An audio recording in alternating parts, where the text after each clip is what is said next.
चींटी और टिड्डा की कहानी। गर्मी का दिन था। सुबह की खिली धूप में एक टिड्डा बड़े मजे से घास पर फुदक रहा था। वह बड़ा खुश था और उसी खुशी में गाना गा रहा था और नाच भी रहा था और जिंदगी के मजे ले रहा था। एक ओर जहाँ टिड्डा अपनी मस्ती में लगा हुआ था, वहीं दूसरी ओर एक चींटी अनाज के एक दाने को पीठ पर ढोकर अपने बिल में ले जा रही थी। जब चींटी टिड्डे के पास से गुजरी तो टिड्डे ने उसे अपने पास बुलाया और कहा, प्यारी चींटी, आओ मजे करें। लेकिन चींटी ने मना कर दिया और अपने काम में लगी रही। वह पूरे दिन कड़ी मेहनत कर एक एक कर अनाज का दाना खेत से उठाकर अपने बिल तक ले जा रही थी। अपनी मस्ती में डूबा टिड्डा चींटी को देखता और हंसता। वह बार बार उसे अपने पास बुलाता और कहता, प्यारी चींटी, तुम क्यों इतनी मेहनत कर रही हो? आओ कुछ देर आराम करो, मेरा गाना सुनो। गर्मी के लंबे और उजले दिन हैं। ऐसे खूबसूरत दिन इस तरह से मेहनत करके क्यों बर्बाद कर रही हो?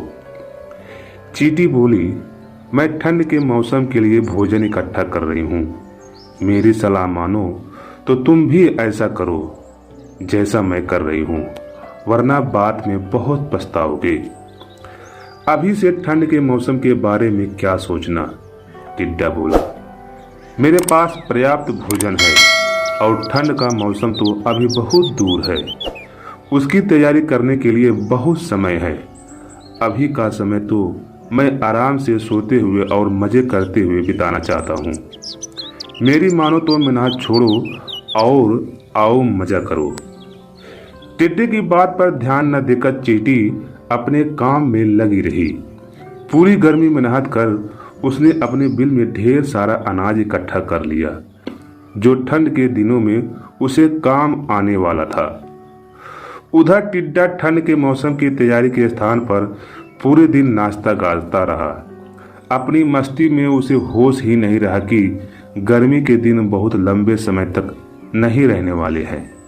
जल्द ही ठंड के दिन और बरसात के दिन आ जाएंगे, जो उस जैसे जीवों के लिए बड़ी मुश्किल भरे दिन होंगे। धीरे धीरे गर्मी चली गई और बसंत का मौसम आ गया। फिर बसंत का मौसम ठंड में तब्दील हो गया। अब तो सूरज बामुश्किल आसमान में नजर आता। दिन छोटे हो गए और रातें बड़ी हो गई थी। कड़कड़ाती ठंड पड़ने लगी थी और बर्फबारी होने लगी थी। अब टिड्डे को महसूस हुआ कि चींटी सही कह रही थी। उसे भी उस मौसम के लिए पहले से तैयारी करनी चाहिए थी। लेकिन वह तो पूरी गर्मी नाचता गाता और मजे करता था। अब ना उसे गाना गाने का मन कर रहा था और ना ही नाचने का। उसका भोजन खत्म हो चुका था। वह ठंड और भूख से तड़प रहा था। उसने सोचा नहीं था कि ठंड इतनी बुरी भी हो सकती है।